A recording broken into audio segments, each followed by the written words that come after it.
Permanent magnets are materials where the magnetic field is generated by the internal structure of the material itself. Inside atoms and crystals, you have both electrons and the nucleus of the atom. Both the nucleus and the electrons themselves act like little magnets, like little spinning chunks of electric charge, and they have magnetic fields inherent in the particles themselves. There's also a magnetic field that's generated by the orbits of the electrons as they move about the nucleus.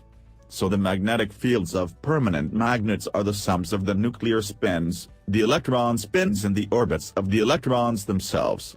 In many materials, the magnetic fields are pointing in all sorts of random directions and cancel each other out, and there's no permanent magnetism.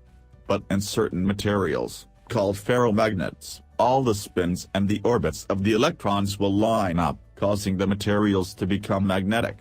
This would be your normal iron, cobalt, nickel. Permanent magnets are limited by the structure of the material. And the strongest magnetic field of a permanent magnet is about 8,000 Gauss. The strongest magnets here at the Magnet Lab are 450,000 Gausses, which would be almost 50 times stronger than that.